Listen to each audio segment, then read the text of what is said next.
To fully grasp the benefits of the Opzone Connect system, a basic understanding of the autonomic nervous system and how the stresses can affect your autonomic nervous system and how you can actually measure these stresses on your body is really essential. So we're going to start out by having an overview of the central nervous system, or the nervous system as a whole. As you can see from here, the nervous system is divided into the central nervous system and the peripheral nervous system. Central nervous system is your brain and your spinal cord, and the peripheral nervous system, of course, is all the nerves that reach out from your central nervous system, from the brain and spinal cord. Focus for today is really on the peripheral nervous system. The peripheral nervous system can be divided into three major branches. The somatic nervous system, which is what you learn a lot about in your personal training courses, because that really is the neuromuscular system. It's the afferent and the efferent, or the motor and the sensory nerves, which we very much have control over. Then you have the autonomic nervous system and the enteric nervous system. The enteric nervous system really relates to the gastrointestinal system.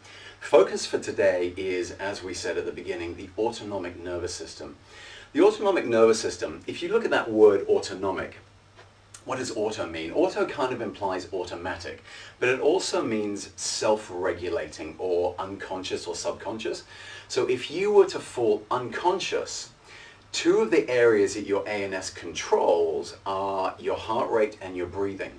Falling unconscious doesn't mean that you stop breathing, and doesn't mean your heart stops as well. So you have self-regulating or automatic control of those two structures of the body. The ANS can again be subdivided into the parasympathetic and the sympathetic nervous system. The main drives there, really, the sympathetic nervous system innovates or sort of excites you, and the parasympathetic nervous system calms you down. Okay? That's a general overview of the nervous system. Now, if we look at this basic schematic, all we're going to look at really is the branches of those nerves and where they emanate from the spine. Because as I said, the peripheral nervous system reaches out from the central nervous system, so it's all coming from your brain. So the nerves of the autonomic nervous system, divided into the parasympathetic and the sympathetic, reach out from different parts of the spinal cord. If you look at the parasympathetic for a start, you can see it reaches out from the cranium, also extends all the way down and comes out at the level of the sacrum. Whereas the sympathetic nerves originate again from the brain, but they reach out or they exit at the level of the thoracic or the lumbar areas, throughout the thoracic and the lumbar spine. If we look at a little bit more detail of the actions of those sympathetic and parasympathetic divisions of the peripheral nervous system, or the ANS, you can see that they reach into many organs. They reach into the lungs, we've already established that. They reach into the heart, but they also reach into the digestive system. They reach into your liver, into your kidneys, into your sex organs, as you can see here. Also, they're involved in your skin and regulation of body temperature. So there's a few areas that we really want to focus on today in terms of the ANS function. So that's a good overall view, but let's go into a little bit more detail. So on this next slide, we can see the general functionings and the effects of the ANS. As we said at the beginning, the sympathetic nervous system is kind of your excitatory system. It prepares you for what we call the fight or flight scenario. And this is something that all personal trainers have heard of. But we'll look again in a lot more detail about how the SNS does stimulate your fight or flight responses. So fight or flight then, to defend the body against imminent attack. PNS does exactly the opposite.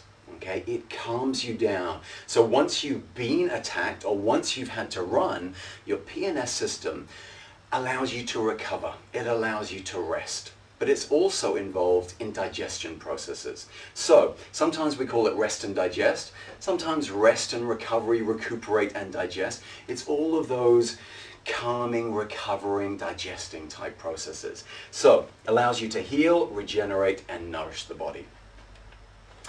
The overall effect then of the sympathetic nervous system is what we call a catabolic effect. It breaks tissues down, whereas a parasympathetic, because it's involved in the recovery and regeneration, it's involved in building up, or anabolic. And again, we'll look at the hormones that are involved in those two systems in just a minute.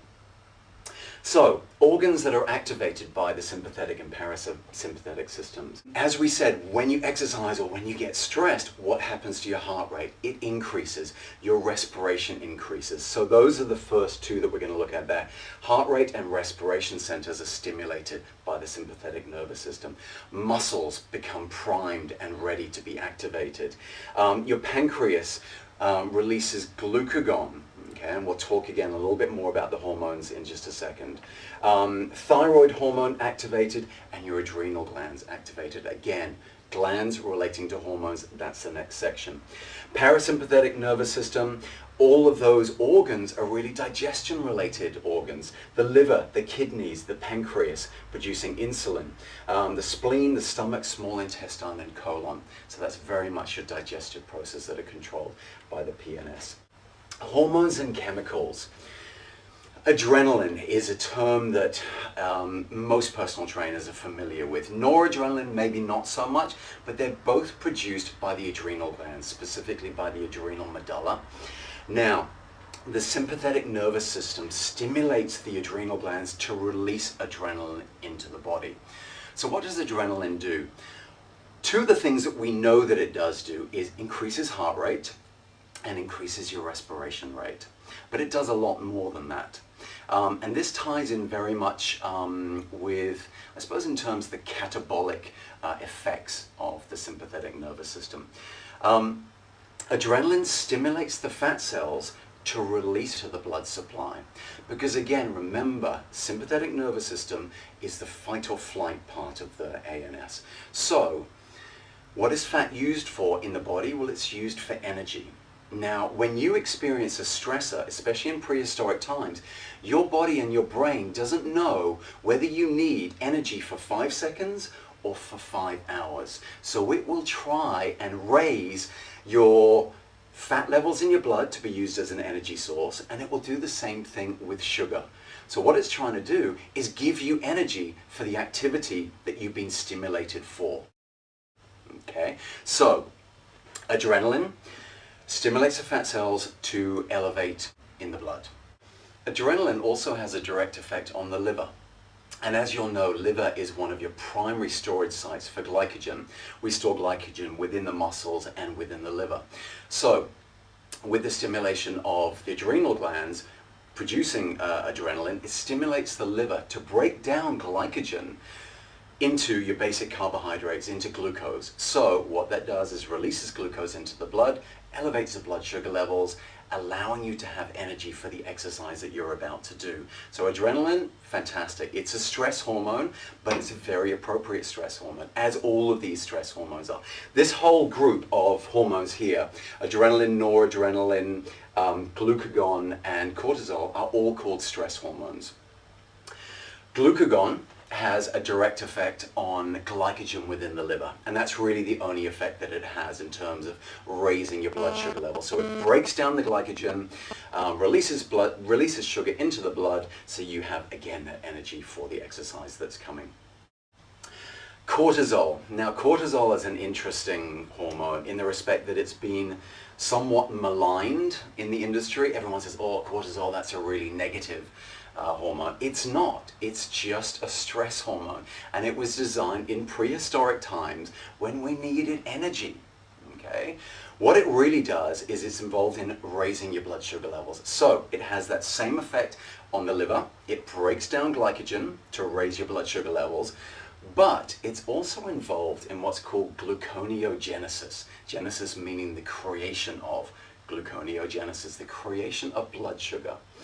Now, how does it do that? What it does, it targets often the muscle cells. It can target anything. It can target fat, but it will target protein as well. So the protein can be broken down into its constituent amino acids. The amino acids will then be released into the blood supply, taken to the liver. The nitrogen component of the amino acid is taken off, and all you're left with is your carbon skeleton, which is basically blood sugar, carbon, hydrogen, and oxygen, which is what you're left with when you take away nitrogen from protein. So By breaking down muscle tissue into its constituent amino acids, taking it to the liver will convert those amino acids into blood sugar. Again, why? Why do we do that? So that we have energy for that activity. Now that's fine short term. The problem is obviously long term. If you've got constant physical, psychological, or whatever stresses, and your body is producing excessive amounts of cortisol, that's when we understand that concept of catabolism and the fact that excessively high cortisol will cause your body tissues to break down. And that's the biggest problem, and that's when we know that it's catabolic. Okay. Looking at the positive side, the parasympathetic side, or the recovery side, we got hormones like insulin. Insulin does exactly the opposite of glucagon. It's produced by the pancreas, and it stimulates your muscle cells to open up, and you'll be familiar with this from your personal training courses. Stimulates the muscle cells to be opened up so that sugar can actually flow in. It's interesting, it doesn't just open the door for sugar, it also opens the door for any amino acids that are floating, which is kind of cool, and that kind of ties in with the anabolic effect. Insulin is considered a very anabolic hormone. So sugar goes into the muscle so it can be used for energy, and amino acids go in so that it can be used for resynthesizing the muscle tissue that you might have broken down when you're doing the exercise. DHEA it's actually a prohormone. It's produced in the adrenal glands. It may be one that you're familiar with or not. It's a precursor to your steroid hormones.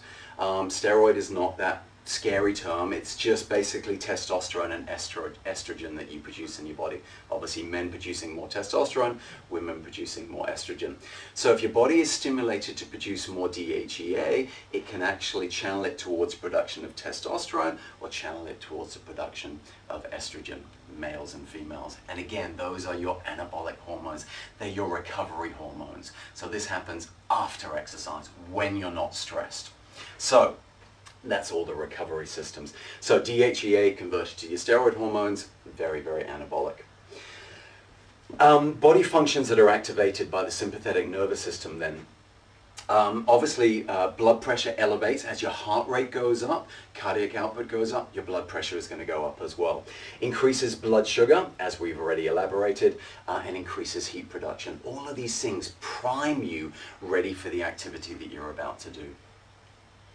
Your body doesn't know that you may be sitting in an office and your boss may be shouting at you, and that's causing your SNS to be activated. It's just a primal response from prehistoric times. Your body perceives it as a threat, and it gives you enough energy to be able to do the exercise that it thinks that you need to do, fight or flight. The parasympathetic nervous system activates digestion, elimination, and immunity. Immunity is phenomenally complex, or the immune system is phenomenally complex. And you may well know that either when you've been really stressed and you go on holiday, or often the case when your clients are really stressed and they go on holiday, the very first day of their holiday, they become sick. Why is that? Okay, well, let's have a little look at what the PNS and the SNS do. The sympathetic nervous system stimulates what's called your innate immune system, or it's your first line of defense. Whereas your parasympathetic stimulates your acquired immune system, your T cells and your B cells and your antibody and things like that. So, if you're very stressed and you become very SNS dominant, but your PNS is down here, then your PNS has not allowed your acquired immune system to be activated. So you get this suppression of your acquired immune system.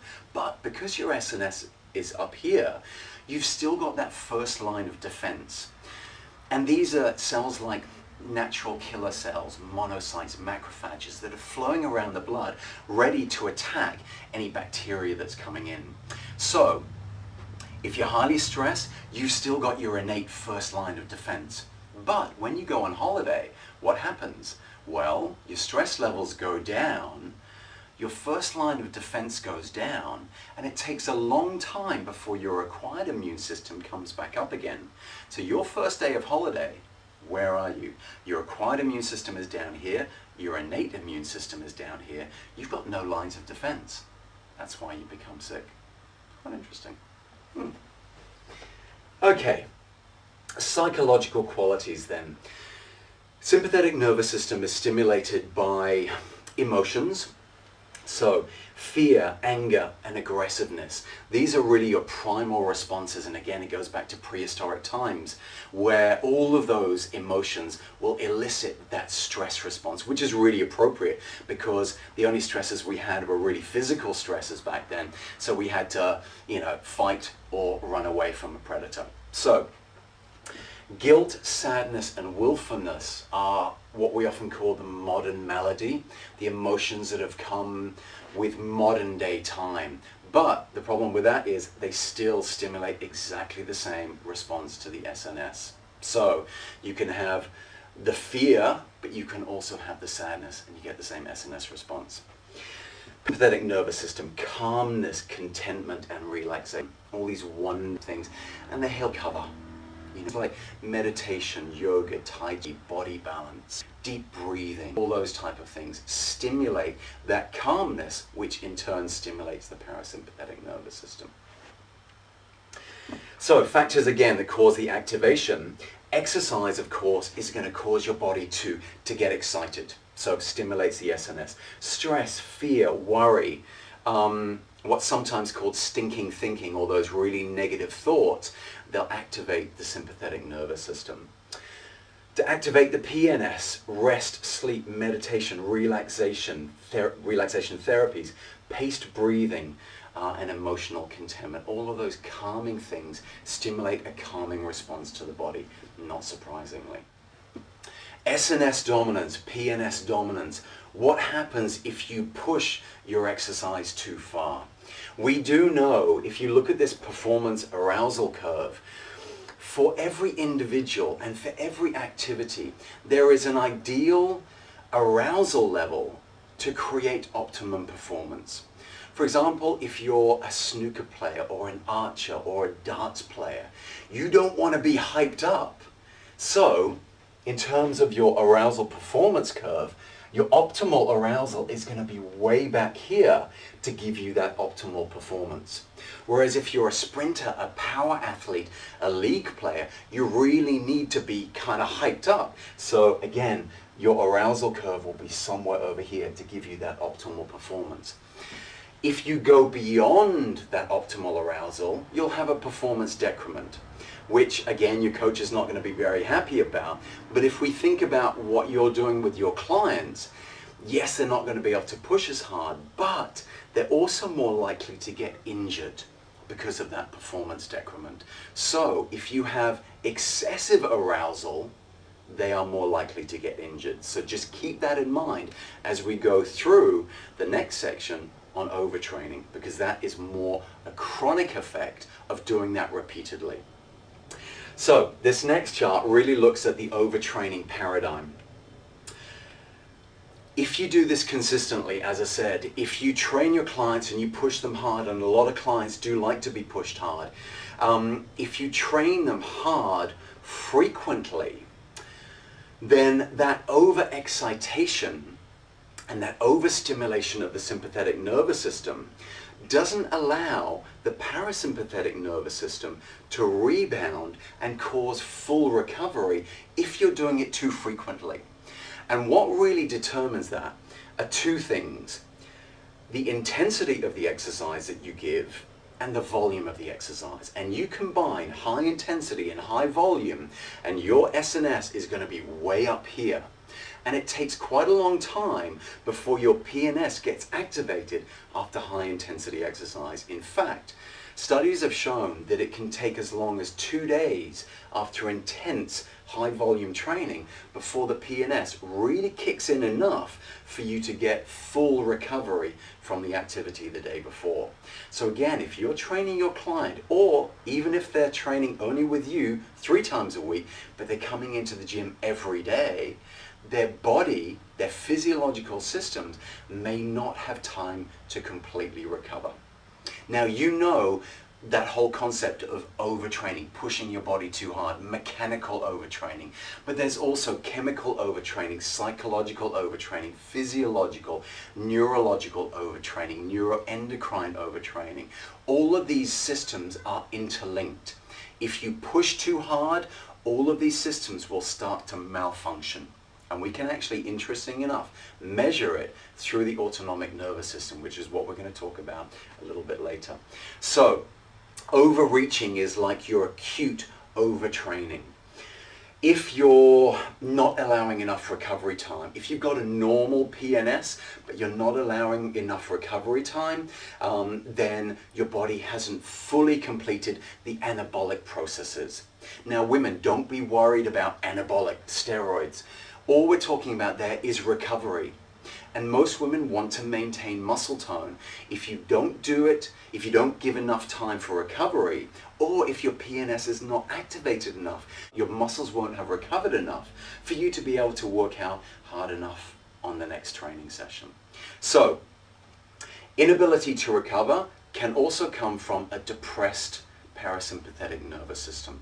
There is what we would call an interdependence between the sympathetic and the parasympathetic nervous systems. As you exercise, your SNS goes up and your PNS goes down. As we said, after exercise, it should reverse. Okay? But they're not absolutely 100% dependent. Okay? Overreaching is a bit of a concern because it means your body is not recovering. But if you allow maybe a week's holiday, and we often call it exercise holidays with our clients, you know if your clients, if their performance is going down, it's just like, okay, take a week off, come back to me, and I'll bet you'll feel a lot better when you do come back. And invariably that does happen, unless they're so stressed that they become sick in that week, you know, and as we said, that sometimes does happen. So overreaching can be recovered from after just taking an extra few days.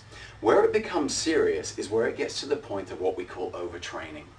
Overtraining can require weeks, if not months, if not up to a year to fully recover from. Now let's talk about the effect of overtraining on your ANS. As you're pushing yourself excessively, your sympathetic nervous system is way up here, your PNS is down here, you're training very frequently, and you're in this constant state. SNS up here, PNS, okay, after the exercise it may come down a little bit. It never comes down enough to get PNS dominance to get full recovery. So if you do this consistently, apart from the fact that your muscle tissues are going to be broken down, all of the systems in your body will start to perform incorrectly. So in what we call traditional overtraining, and this often happens with athletes, sympathetic nervous system really overworked, but mainly from the physical stress of exercise. And I'm not saying that athletes don't have mental and emotional stresses, but they have such great physical stresses because they're professional athletes, so they're putting their body under a lot of physical stress every day. So again, that causes this major rise in the SNS and a depletion in the PNS. So you become very catabolic as opposed to allowing your body to recover after exercise. So that's what we call traditional overtraining. Most of your clients are not professional athletes. In fact, I would pretty well guarantee that you have very few professional athletes because they have their professional sports coaches. The clients that you're training with don't only have the physical stresses that you provide for them, or that they may provide for themselves as weekend warriors as well, but they also have the stresses of work. And those stresses of work obviously affect the brain. And because maybe they're doing a 12 or 14 hour day, not only do they have the stresses of work, maybe they got the stresses at home as well, because husband or wife is nagging them for not being at home enough, so they got the emotional stresses as well. So in addition to the physical stresses you're providing them, you've got these cognitive and emotional stresses. And as we said earlier, thinking, that stinking thinking, and all the negative stuff, the emotions, they tie in with your sympathetic nervous system in exactly the same way as the physical stresses do. So, in addition to what they already have in their life, those cognitive and emotional stresses, you're then throwing on a physical stress. Is that a good thing? Probably not. You'll know that with some of your clients, when they've had a really bad day in the office or they've just had an argument with their wife, they'll come in and just say, look mate, just work me really hard. I just need to be put on the boxing bags, throwing kettlebells around, just need a really hard workout. And immediately after their workout, they say, oh, thanks mate, I feel so much better. And that's actually because of the production of another hormone, the hormone endorphin. And we often, historically, we've said endorphin is really more cardiovascularly generated. But now we know that if you do intense and high volume training, whether it's aerobic or anaerobic, your body will actually produce this hormone and it makes you feel really good. But then you've got this duck analogy of feeling really calm on the surface, but underneath your legs are doing this. Okay? And that's exactly what's happening physiologically.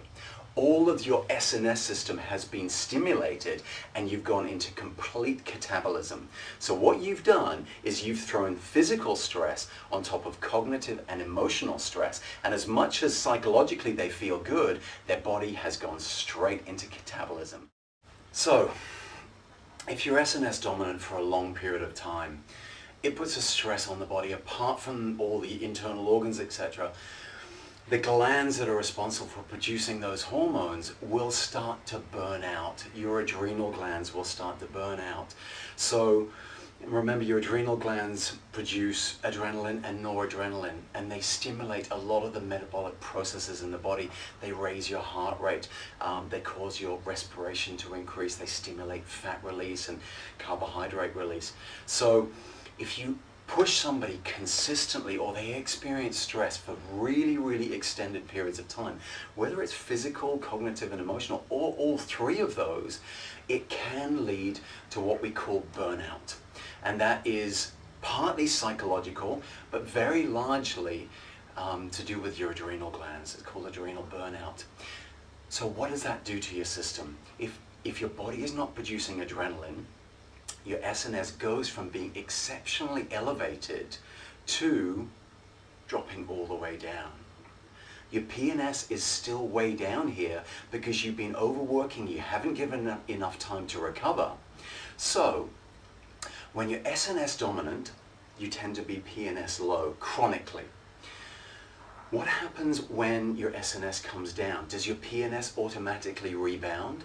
Well, no, it doesn't, because your PNS will often respond to SNS activation. And as you know, when you exercise, SNS goes up. After exercise, PNS goes up. If you're hyper stressed and burned out and you've got adrenal failure, SNS never elevates, so your PNS doesn't come up as a consequence. Okay? That is obviously a very, very serious condition when you can get no activation in SNS and no activation in PNS. When your client gets to that point of burnout, that's when they need months, if not a year, to fully recover from this exercise, because they basically destroyed their SNS and PNS. Okay, very, very serious condition. So hopefully you will never get to that stage with your clients. How do we know whether we're getting to that stage with our clients? Yes, you know that there's a performance decrement, but that could just be a one-off thing. There is a way of monitoring or measuring the autonomic nervous system, and this is what we're going to go into now. How do we measure the autonomic nervous system? Now that we know that it's so important, how can we measure the branches of the autonomic nervous system? Well, traditionally and historically, we've only been able to use a couple of different ways. One is by every time they come into the gym, you give them a 100-question questionnaire. And they talk about their emotions and they talk about their digestive system and whether they have a dry mouth, etc. And that's very subjective, and it's also very time consuming, and it's very impractical. It wastes time at the beginning of a session. And as I said, it's very subjective, so there's no objectivity there. The other way, of course, is going to a doctor and having a blood test. Because, as we said, if you become excessively stressed for a long period of time, your body produces cortisol. And that's what the doctor will test. They'll test cortisol levels in your blood and they'll say, yes, you are highly stressed. Thank you, doctor, I needed to know that. Okay, because you kind of subjectively know that anyway. So going to a doctor, again, it's invasive having a blood test, and it's expensive. And it's tough, you know, you've got to go to the doctor. So impractical. Both of those techniques are pretty well impractical. Fortunately, as we said, the autonomic nervous system, one of the areas that it impacts mostly is your heart. It has a direct impact on your heart. Your SNS causes an elevation in your heart rate, and your PNS causes a decrease in your heart rate.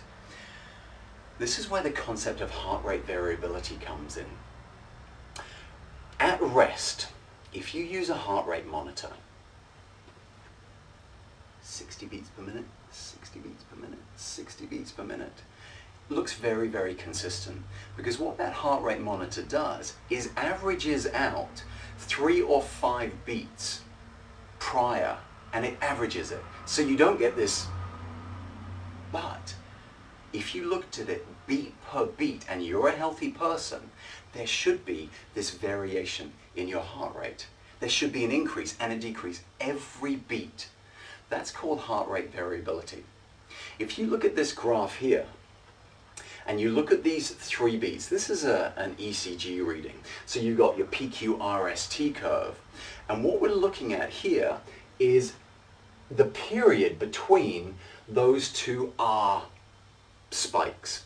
And you'll notice all 3 of those have got different periods of time. So all 3 of those reflect a different heart rate. The term heart rate variability and the studies of heart rate variability started about 40 years ago, back in the 60s.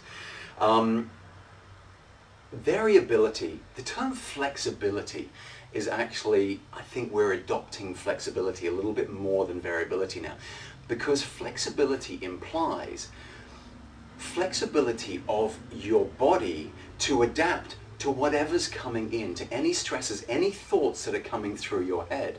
Because the important thing is, as a thought comes into your head, it will stimulate either your sympathetic nervous system or your parasympathetic nervous system, and your body will respond appropriately. And it should happen all the time, because never through your life do you not have a thought that's going through your head. So, SNS, you get a positive thought or an exciting thought or a negative thought, it causes a peak. You get a calming thought and it causes a drop. All of these thoughts that are going in and out of your head will cause these variations in the R to R period. Okay? That is healthy.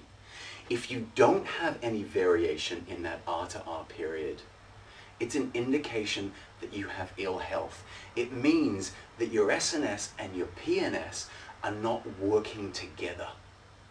If you're highly stressed, your SNS becomes very dominant and it sends a real drive to your heart rate. And apart from increasing your heart rate, it doesn't really allow your PNS to work. So you don't have those positive effects coming through. So you have that very, very consistent heart rate. That's an indicator, your SNS dominant, which is an indicator, as we said, it's a catabolic. It affects all of the systems of your body. It's a negative thing. We should be having a certain amount of heart rate variability in between every consecutive beat. So, if we extrapolate this down onto a graph, we can then look at that R to R interval.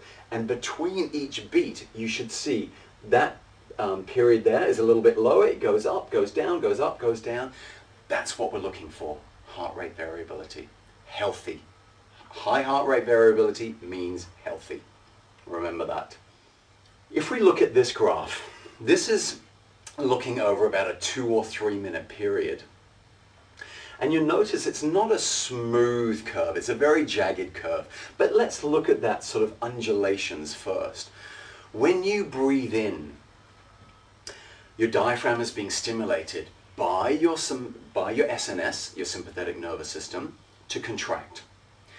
SNS, of course, is stimulating your heart as well. So the stimulation for breathing in causes your heart rate to go up a little bit. And when you relax and your diaphragm relaxes, PNS becomes dominant and your heart rate comes down.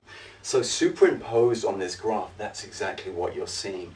That's not what we're concerned about though. We're concerned about the jagged nature of this curve.